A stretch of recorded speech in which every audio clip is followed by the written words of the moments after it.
말씀을 드리다 말았는데, 이제 우리가 성경을 이렇게 쭉 보면요. 이렇게 쭉 보면, 뭐 성경뿐만 아니라 우리의 모든 역사를 볼 때는 요거를 이면적 역사다. 이면이란 말은 보이지 않는 역사. 그 다음에 표면적 역사가 있다.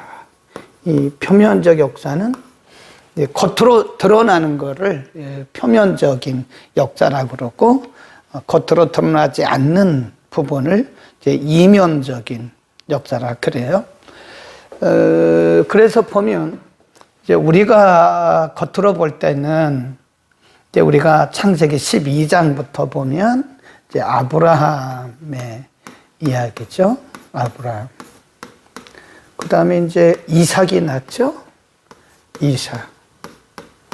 그 다음에 39장까지 이제 야곱에 대한 이야기죠. 그리고 39장부터는 이제 50장 끝장까지 요셉에 대한 이야기죠. 겉으로 볼 때는 아브라함에 대한 이야기예요. 아브라함, 이삭, 야곱, 그리고 요셉에 대한 이야기가 이제 쭉 이어진다고요. 표면적으로 볼 때는. 그러나 이면적으로 보이지 않는 이면의 세계, 보이지 않는 이면의 세계에서는 하나님의 구속사, 하나님의 구원 역사, 이거를 이제 다르게 말하면 구속사라 그래요. 하나님의 계획이 어떻게, 하나님의 계획이 이쪽에, 그러니까 이 세상을 창조하시기 전에 가지셨던 하나님의 계획이 있었다고 했잖아요. 하나님의 계획, 플랜. 이 계획이 이제 구속사, 하나님의 구원이라고 하는 구원 역사를 중심으로 해서 이루어져 가는 거예요. 그래서 이걸 우리가 다르게 말하면 하나님의 섭리다. 그러니까 섭리라고 하는 것은 하나님의 계획이 이루어져 가는 과정을 섭리라고 그래요. 그냥 써놓으세요. 섭리가 뭐냐? 하나님의 계획이 이루어져 가는 과정이다. 그러니까 우리가 창세기를 보면 창세기 1장부터 11장까지는 사건 중심이잖아요. 그리고 12장부터 50장까지 사람 중심인데, 우리가 겉으로 볼 때는 길게 아브라함 이야기, 그 다음에 이삭 짧게 나오죠. 그 다음에 야곱의 이야기가 조금 길어요. 그리고는 요셉에 대한 이야기가 굉장히 길어요. 39장부터 거의 11장 이상 50장까지니까요. 이렇게 요셉에 대한 이야기가 나와요. 그런데 겉으로 볼 때는 아브라함, 이삭, 야곱, 요셉의 이야기지만 사실은 하나님의 구원 역사, 하나님의 구속사가 진행되는 과정 속에서 역사의 무대 속에 하나님께서 올려놓으신 사람들일 뿐이에요. 네. 그러니까 우리가 성경을 볼 때 아브라함에게 너무 초점 맞추면 돼요? 안 돼요. 이삭에 대해서 너무 초점 맞추면 돼요? 안 돼요? 안 됩니다. 그러니까 아브라함을 통한 하나님의 이야기, 이삭을 통한 하나님의 이야기, 야곱이나 요셉을 통한 하나님의 이야기죠. 근데 우리가 너무 성경을 어떤 인물에다가 맞추면 안 돼요. 그러면 이면적으로 역사하는 하나님의 역사를 우리가 알 수가 없다.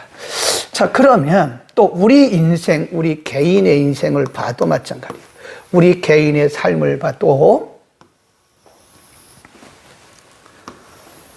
우리 개인의 삶을 봐도 하나님께서 우리가 이 세상에 에베소 1장에 보면 창세전이라는 표현을 써요. 하나님께서 우리를 창세전에 예정하셨다고요. 그리고 이제 하나님의 때가 되어서 우리를 부르셨어요. 어떤 가정에서 태어났고 어떤 부모 밑에서 자랐고 누구를 만나서 결혼하고 아이들을 낳고 이렇게 살다가 이제 어느 시점에 이제 우리가 천국으로 가잖아요. 여기 보면 한 과정 속에서 한 과정에서 나타나는 우리가 요때 만나는 다양한 사람들이 있고 이때 만나는 사람들이 다양하고 있지만 이 사실은 이게 다 하나의 우리의 구원 역사를 이루어가는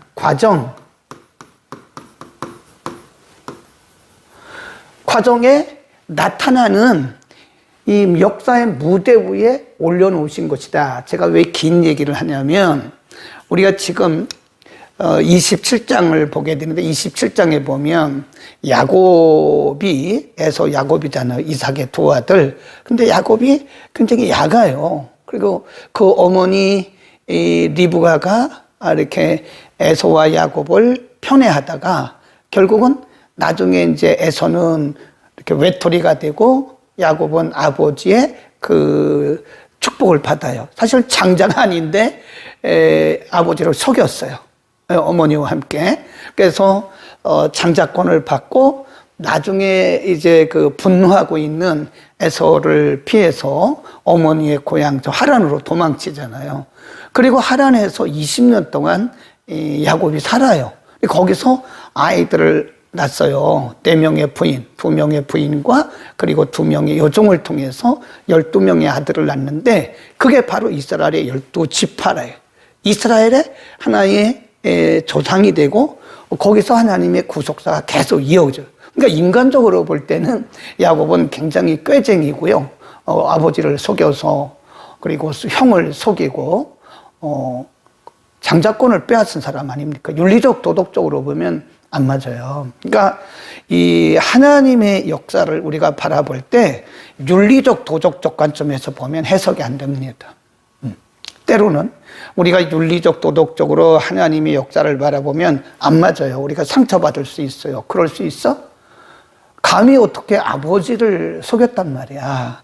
아버지께 거짓말을 하고 그 형이 가져야 할 장자권을 빼앗고 그렇게 자기가 거기 가서 하란에 가서 거기 살면서 아들을 낳고 그렇게 살아서 거부가 됐단 말이야. 이건 윤리적 도덕적으로 안 맞는 거죠. 그러나 하나님은 그 일들을 통해서 그래서 제가 과정이라는 얘기를 썼잖아요. 과정. 그래서 하나님의 역사가 이루어지는 과정 가운데는 때로는 우리가 윤리적 도덕적으로 이해할 수 없는 그런 일들도 일어난다는 사실을 우리는 항상 생각을 하고 그거를 감안을 해야 됩니다. 안경을 잘 껴야 됩니다. 우리가 그거를 뭐라 그러냐면 성경을 보는 눈, 안경이라 그럽니다. 그래서 이 성경을 보는 눈이 열리잖아요. 성경을 보는 눈이 열리면 어느 성경을 봐도요, 그 성경이 해석이 돼요. 그런데 이 성경이 보는 눈이 열리지 않으면 성경이 굉장히 어렵습니다. 레위기는 레위기대로 어렵고, 출애굽기는 출애굽대로 어렵고, 그러나 레위기든 창세기든 출애굽기든 신명기든 뭐 말라기든 간에 우리가 성경을 보는 눈, 안경을 제대로 끼게 되면요, 이게 구속사 쪽으로 풀어지는 거예요. 구원사, 하나님의 구속사, 하나님의 구원사 쪽으로 성경이 풀어지기 때문에 매우 중요하다. 27장으로 갑니다. 창세기 27장. 이삭이 나이 많아 눈이 어두워 잘 보지 못하더니 맏아들 에서를 불러 가로되 내 아들아 하매 그가 가로되 내가 여기 있나이다 하니 이삭이 가로되 내가 이제 늙고 어느 날 죽을는지 알지 못하노니 그런즉 내 기구 곧 전통과 활을 가지고 들에 나가서 나를 위하여 사냥하여 나의 즐기는 별미를 만들어 내게로 가져다가 먹게 하여 나로 죽기 전에 내 마음껏 내게 축복하게 하라. 이스라엘 백성들은 그 아버지에게 축복권이 있었다 그래요. 축복권. 그래서 이 아버지가 죽기 전에 보면요, 아버지가 그 아들들을, 이 자녀들을 이렇게 축복해요. 아버지의 축복권. 그러니까 이삭이 나이 들어서 이제 자기가 죽을 때가 되는 것을 알으니까 에서를 큰아들이니까 쌍둥이지만 먼저 나왔으니까 큰아들 아니야? 큰아들을 불러서 말하기를 이제 내가 얼마 살 것 같지가 않다. 그러니 내가 너를 축복하고 싶은데 밖에 나가서 사냥을 해서 맛있는 음식, 별미, 맛있는 음식을 만들어 와라. 그러면 내가 그것을 먹고 너를 마음껏 축복했다니 그 얘기를 누가 들었냐면 부엌에서 리브가가 듣게 되죠.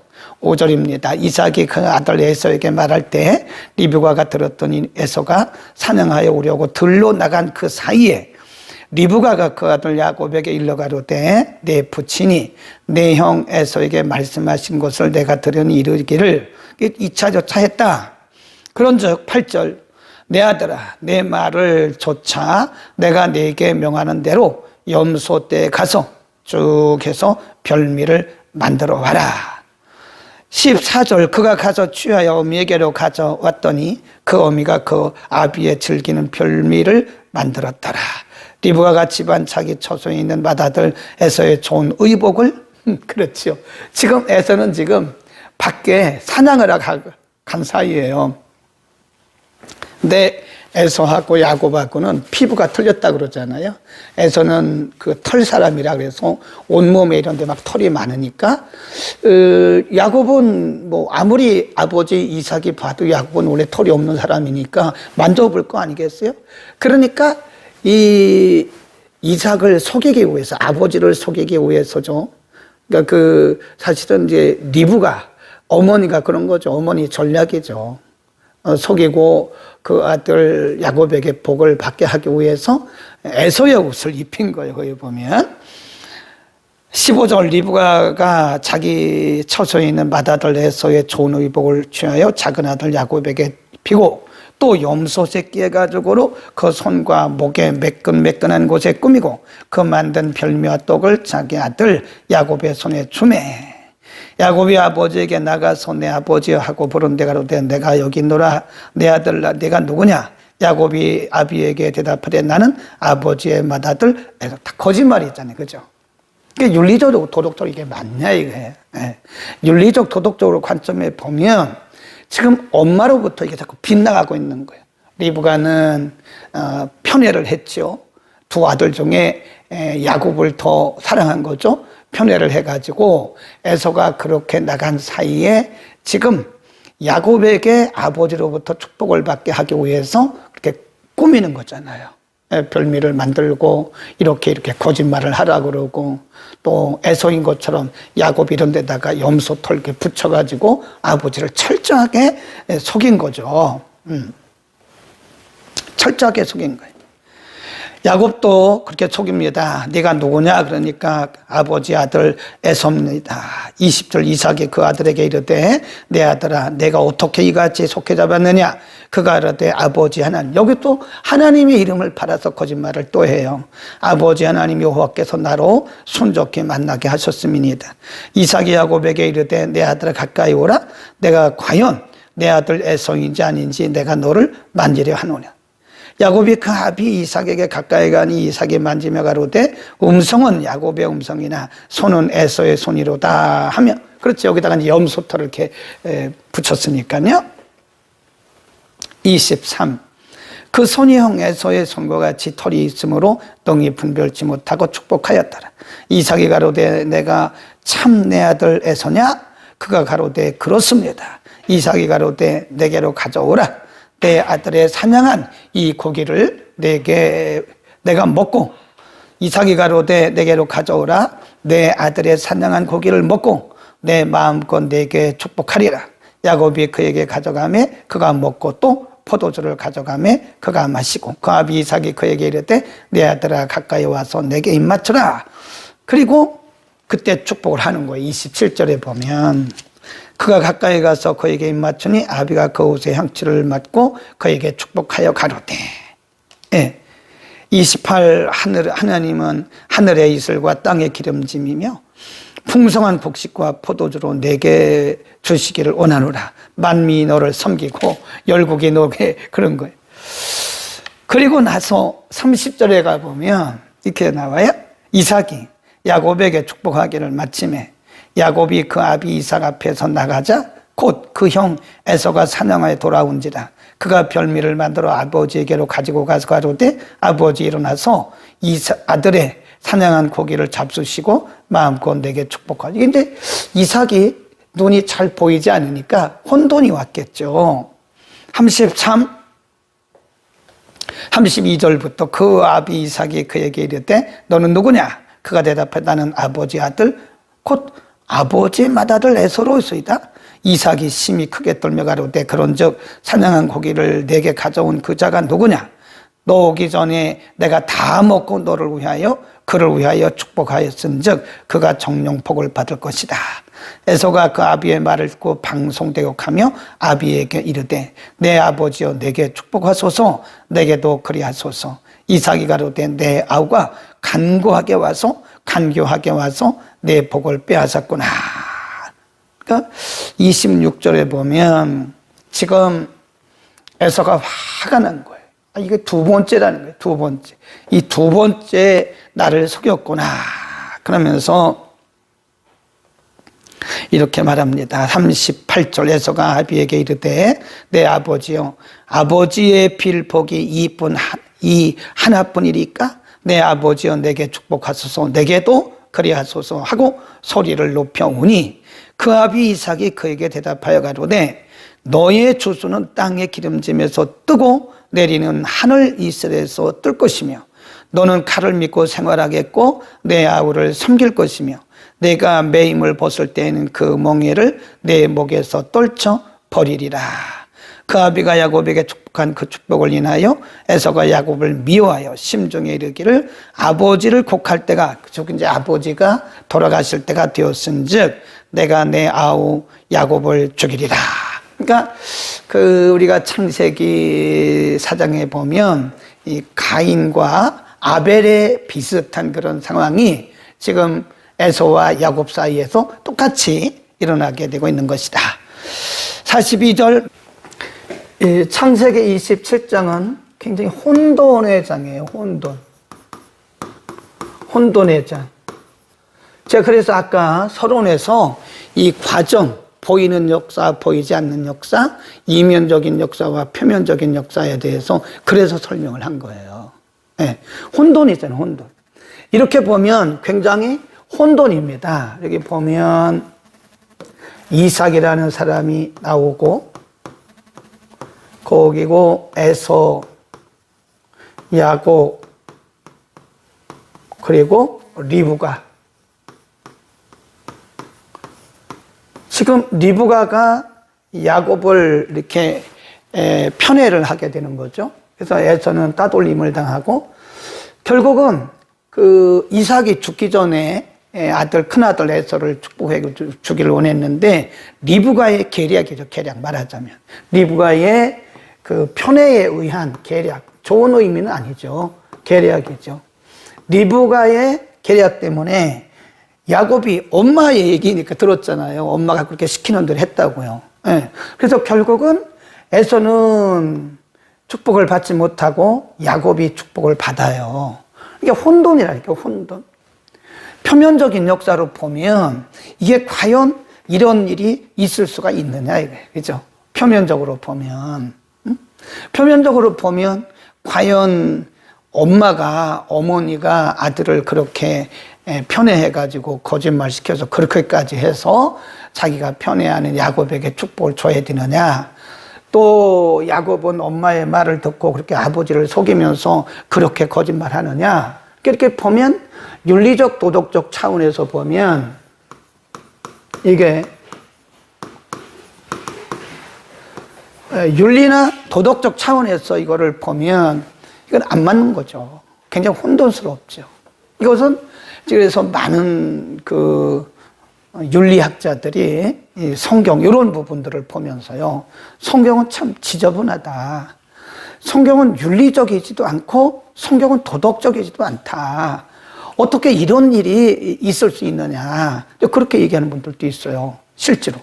성경은 비윤리적이고 비도덕적인 그런 일들이 많이 기록되어 있다. 이런 27장을 보면서 이게 혼돈스럽죠, 혼돈. 인간적으로 이게 이해가 갑니까? 네, 거짓이고 어떻게 이런 일들이 있었어요. 야곱 같은 경우는 하나님의 이름을 팔아가지고 거짓말을 하고. 네. 그런데 중요한 것은 이제 28장부터 쭉 펼쳐지는데요. 아까 그래서 제가 말씀드린 게 이렇게 겉으로 볼 때는 이게 표면적인 역사예요. 이 표면적으로 보면 이것이 혼돈스럽고 윤리적 도덕적으로 전혀 맞지도 않는 불미스러운 일인데 하나님은 이 일을 통해서 하나님의 일을 또 해 나가신다는 거예요. 이 일을 통해서. 네. 왜 이렇게 시끄럽죠?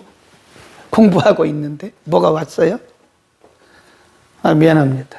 지금 뭐가 배달이 왔는가 본데, 내일 뭐 먹을 건가 보다. 미안합니다. 자꾸 시끄러워서 얘기를 했습니다. 그래서 표면적으로 보면 이렇게 되는 거고요. 그러나 이제 이면적으로 보면 그럼에도 불구하고 하나님의 역사는 이면적으로 보면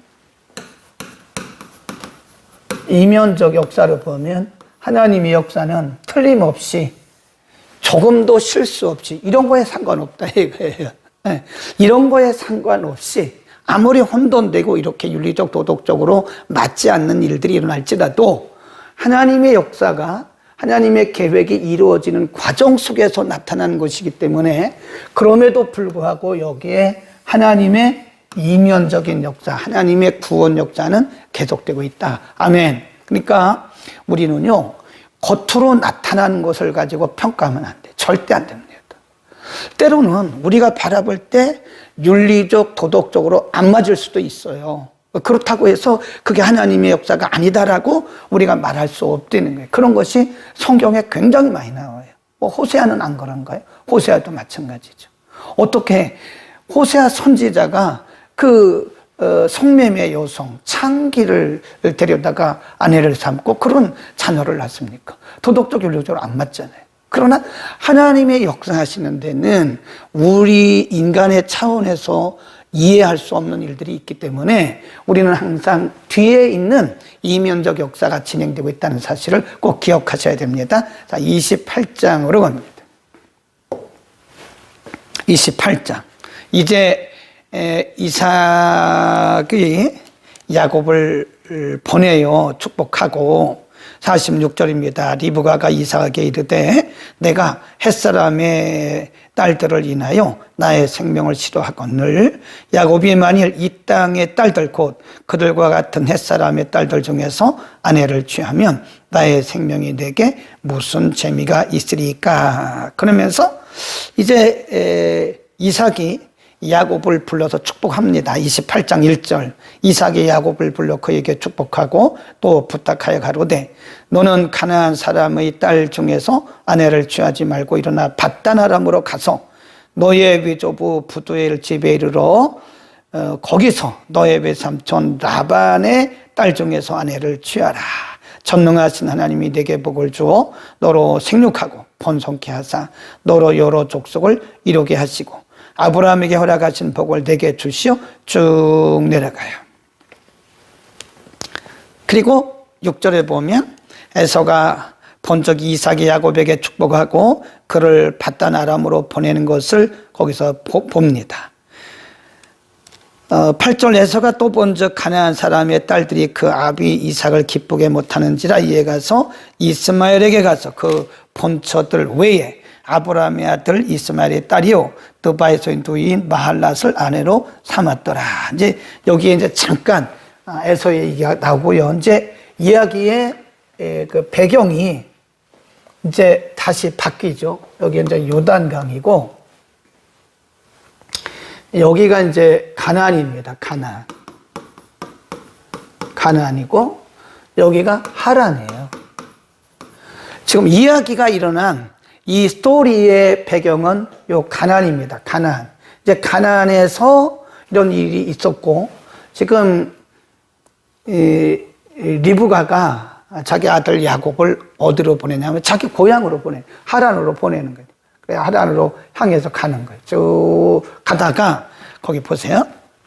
10절 야곱이 부엘세바에서 떠나 하란으로 향하여 가더니 한 곳에 이르러는 그게 어디냐면 루스라고 하는 거예요. 루스. 요점 됩니다. 요점. 루스. 한 곳, 거기다 줄거놓고요. 루스. 한 곳에 이르러는 해가 진지라 거기서 유숙하려고 그곳에 한 돌을 취하여 베게 하고 거기 누워 자더니 꿈에 본즉 사닥다리가 땅 위에 섰는데 그 꼭대기가 하늘에 닿았고 또 본즉 하나님의 사자가 그 위에서 오르락 내리락 하고 또 본즉 여호와께서 그 위에 서서 가라사대 나는 여호와니 너의 조부 아브라함의 하나님이요 이삭의 하나님이라 너 누운 땅을 내가 너와 내 자손에게 주리니 내 자손이 땅의 티끌같이 되어서 동서남북에 편만할지며 땅의 모든 족속이 너와 내 자손을 인하여 복을 얻을지라. 15절 거기다 줄을 다 그읍시다. 내가 너와 함께 있어 내가 어디로 가든지 너를 지키며 너를 이끌어 이 땅으로 돌아오게 할지라. 내가 내게 허락한 것을 다 이루기까지 너를 떠나지 아니할 것이다. 이 꿈이에요. 꿈. 16절 야곱이 잠이 깨어 가로되 여호와께서 과연 여기 계시거늘 내가 알지 못했도다. 이에 두려워하여 가로되 두렵도다. 이곳이요 다른 것이 아니라 하나님의 전이요 이는 하늘의 문이로다. 예.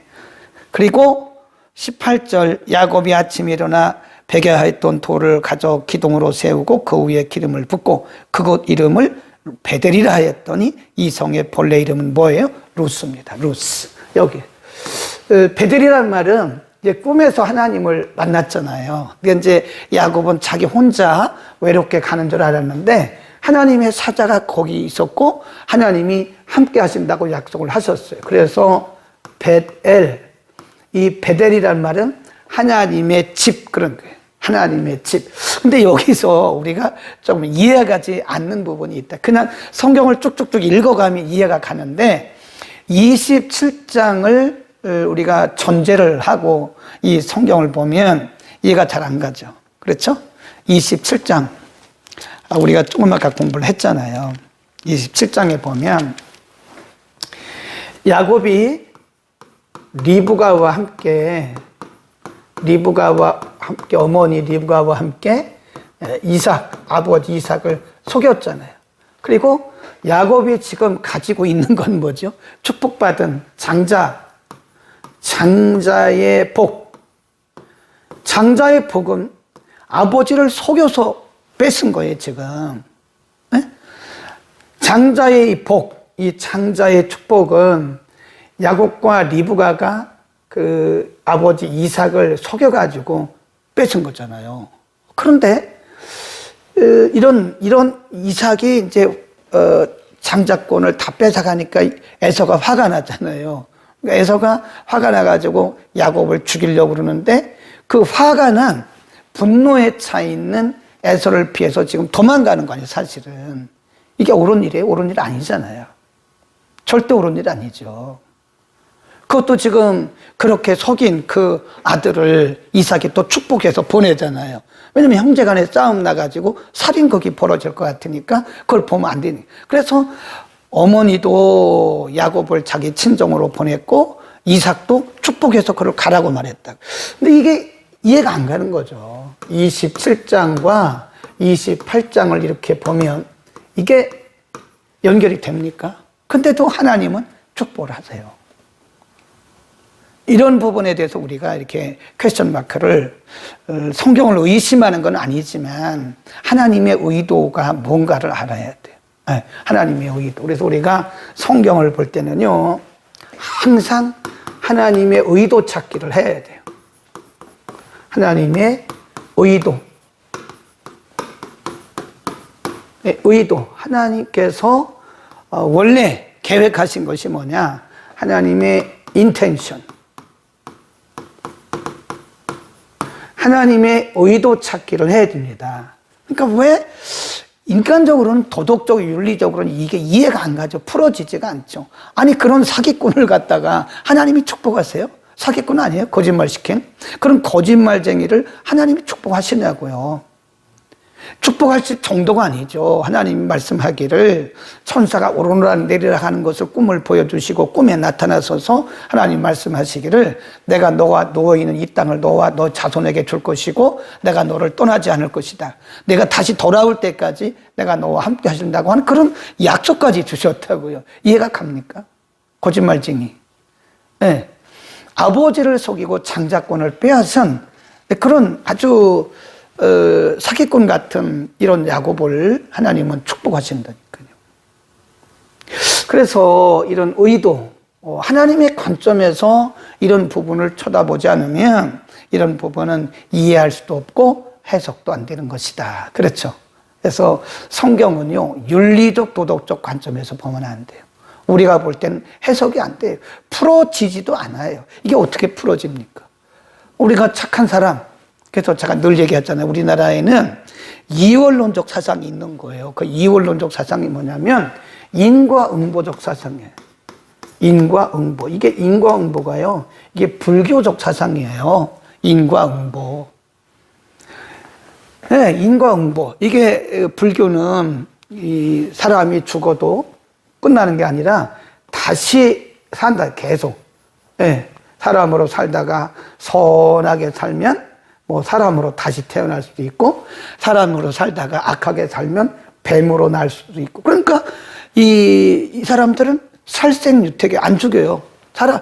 사람이든지 짐승이든지 안 죽입니다. 왜냐하면 자기가 그런 뱀이나 짐승으로 태어날 수도 있다는 거죠. 그래서 환생설을 믿는 거예요. 환생설을 믿는 사람들은 이렇게 인과응보의 사상이 있는 거예요. 왜냐하면 자기가 선하게 살아야 된다. 근데 이게 우리 한국 사람들의 전통적인 사상 속에 꽉 끼쳐가지고 우리 크리스찬들에게도 인과응보 사상이 있어요. 내가 기도를 많이 하면 축복을 받고 내가 뭘 잘못하면 벌을 받는다. 맞기는 맞죠? 근데 이거 보세요. 꼭 맞나? 꼭 안 맞잖아요.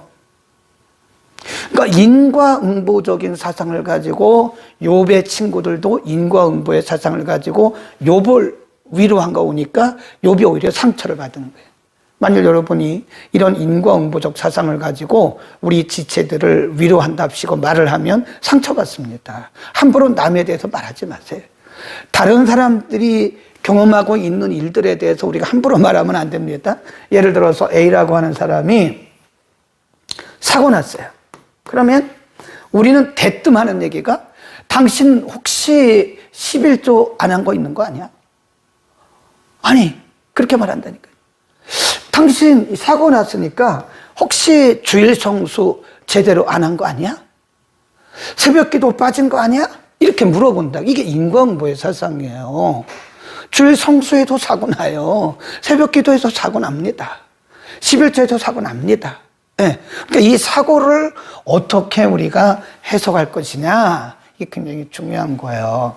그러니까 우리가 욥의 친구들처럼 그렇게 인과응보적인 사상을 가지고 있으면 성경은 안 풀어줘요. 도덕적 윤리적으로만 말하기 때문에 오히려 많은 사람들을 상처를 줄 수 있는 것이다. 그래서 우리가 인텐션, 하나님의 의도를 찾아야 돼. 하나님은 왜 그런 사기꾼 같은 그런 야곱을 축복을 하셨는가? 이게 굉장히 중요한 거죠. 자, 그러면 이제 조금만 더 가고요. 28장. 28장에 가보면 이런 야곱이 이제 하란에 도착을 합니다. 그리고 거기서 두 여인을 만나가지고요. 거기 보면 이제 아들을 낳아요. 29장, 30장에 보면 아들을 12명을 낳아요. 29장, 30장에 보면. 그러면서 거기서 거부가 되는 거예요. 처음에는 외삼촌의 그 양을 치는 그냥 하나의 고용된 사람이었는데 나중에 하나님이 그를 막 축복해 주시니까 그 자녀들도 늘어나고 굉장히 거부가 되니까 나중에 그 외삼촌의 아들들이 뭐라 하잖아요. 우리 아버지 거 다 뺏은 거 아니냐? 이래서 나중에 오해가 되고 나중에 그 집을 떠나게 되는 거잖아요. 어? 자, 그러면 그 해석을 해야 되지 않겠어요? 이런데 이런 사기꾼 같은 이런 야곱을 하나님께서 어떻게 축복하시고 그를 통해서 메시아가 났느냐? 자, 야곱. 이걸 뭐에서 봐야 된다고 그랬어요? 부속사.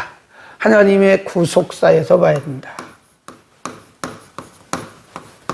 하나님의 구속사적 관점에서 야곱을 봐야 돼요. 야곱이 누구냐? 이런 야곱인데도 하나님이 축복하시고 그를 통해서 하나님의 귀한 역사가 일어나게 되는 거예요. 그러면 이 야곱을 우리가 어떻게 해석을 해야 될 것이냐 하는, 그죠? 그럼 뭘로 해석하라고 그랬어요? 구속사. 하나님의 구속사적 관점에서 야곱을 한번 해석해 보자고요.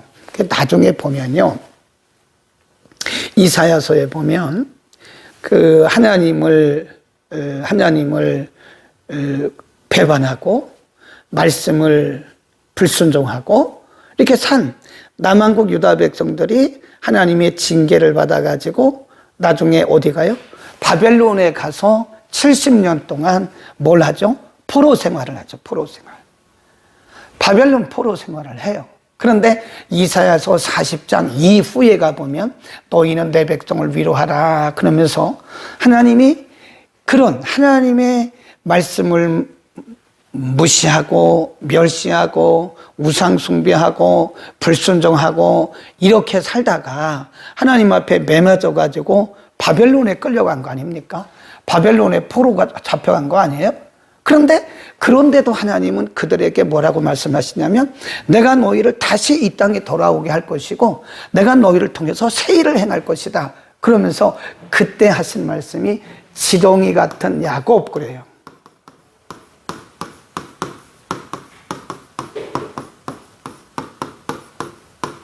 이런 표현을 써요. 지렁이 같은 너 야곱아. 그런 말씀이 이사야서에 나옵니다. 지렁이 같은 너 야곱이지만 내가 너를 다시 내가 은혜를 주어서 내가 너를 다시 이 땅에 돌아오겠다. 그럼 누가 생각납니까? 어? 누가 생각나죠? 우리죠. 우리라니까. 하나님의 구원은 이렇게 야곱 같은 이런 어떻게 보면 윤리적 도덕적으로 보면 말도 안 되는 엉터리 같은 우리들이죠. 네, 말도 안 되죠. 우리가 윤리적 도덕적으로 관점에서 보면 우리가 지나온 날들이 맞아요, 안 맞아요? 안 맞죠. 엉터리죠. 네, 그런데도 하나님께서 찾아오신 거예요. 여기 지금 야곱이 브엘세바를 떠나서 지금 하란으로 도망가는 거예요. 이 사기꾼이 도망가는 거 아닙니까?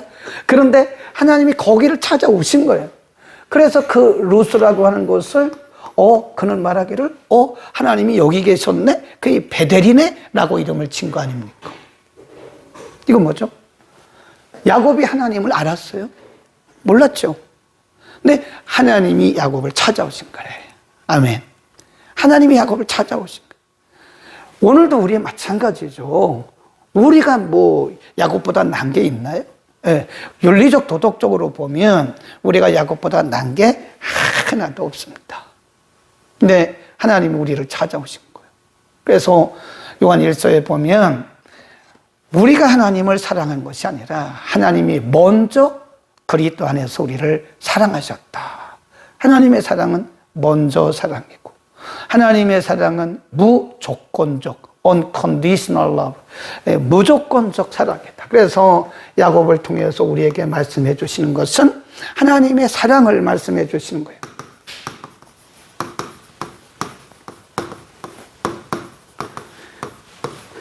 하나님의 사랑은 먼저 사랑이다. 그리고 하나님은 조건이 없다 이거예요. 야곱이 지금 조건적으로 보면 윤리적 도덕적으로 보면 야곱이 하나님 앞에 그런 축복받을 자격이 있어요? 하나도 없죠.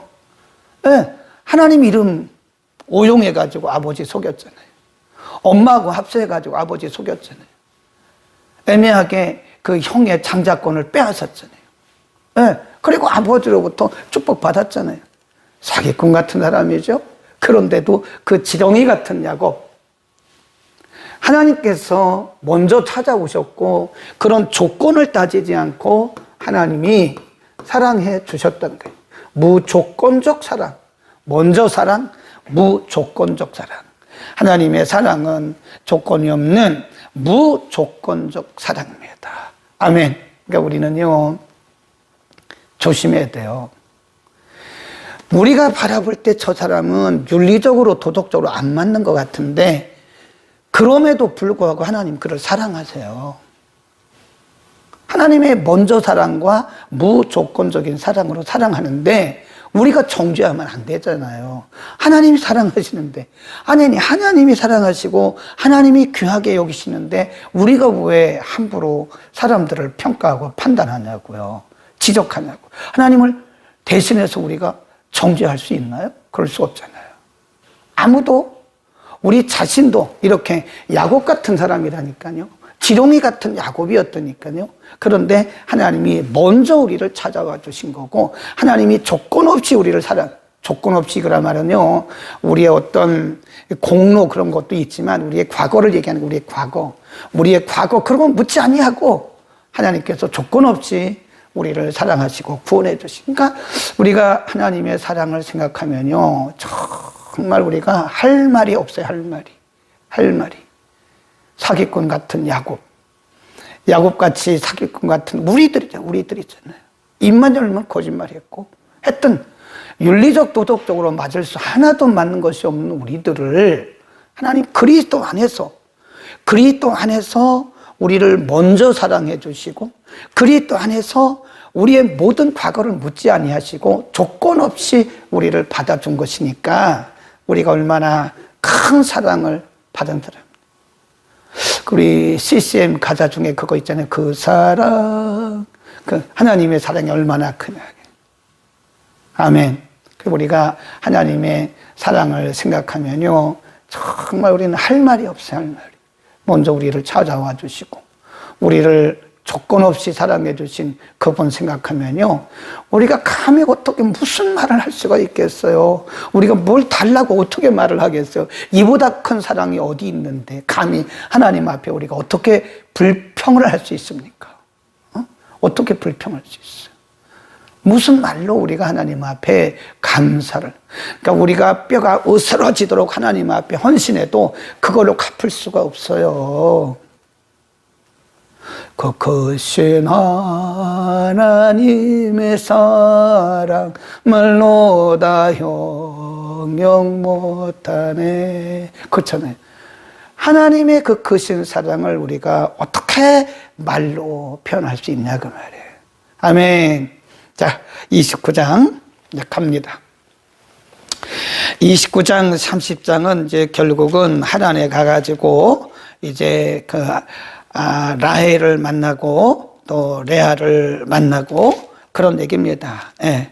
거기 20절에 보면 야곱이 라헬을 위하여 7년 동안 라반을 봉사하였으나 그를 연애하는 까닭에 7년을 수일같이 여겼더라.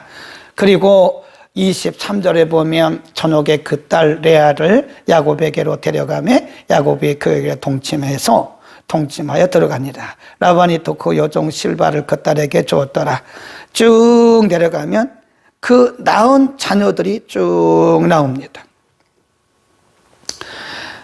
레아를 통해서도 자녀를 낳고 또 라헬을 통해서도 낳습니다. 30장으로 갑니다. 라헬이 자기가 야곱에게 아들을 낳지 못함을 보고 그 언니를 투기하여 야곱에게 이르되 나로 자식을 낳게 하라. 그렇지 아니하면 내가 죽겠노라. 야곱이 라헬에게 노를 바라여 가로되 그대로 상태치 못하게 하시는 이는 하나님이신데 내가 어떻게 하나님을 대신하겠느냐. 라헬이 가로되 나의 종 비라에게로 들어가라. 그래서 아이를 쭉 낳습니다. 쭉 아이들을 낳는데 우리가 이제 전체적으로 보면 되는 거예요. 전체적으로 쭉 갑니다. 17절 하나님이 레아를 들으셨으므로 그가 잉태하여 5째 아들을 야곱에게 낳은지라 레아가 이사가를 낳고 쭉 나가다 또 20절에 스불론 그 후에 딸을 낳고 디나라 하였더라. 하나님이 라헬을 생각하신지라 하나님이 그를 들으시고 그 태를 여신 고로 그 아들 요셉을 낳았더라. 이제 그런 얘기가 쭉 나오고요.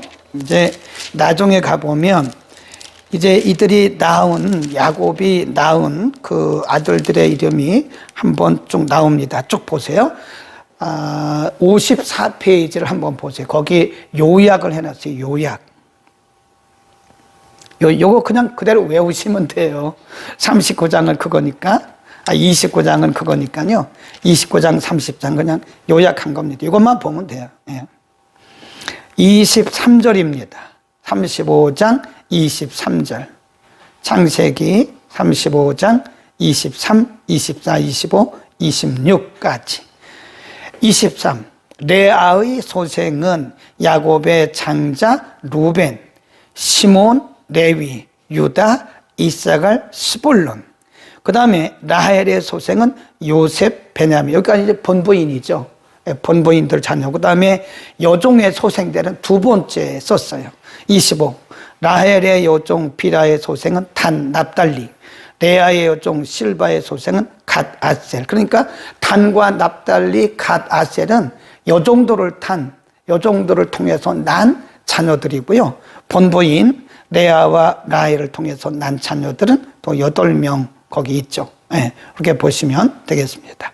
이 부분만 외우면 돼요. 나머지는 그 낳는 과정을 기록한 것이니까 이제 다시 쭉 앞으로 가서 29장, 30장이 그런 얘기고요.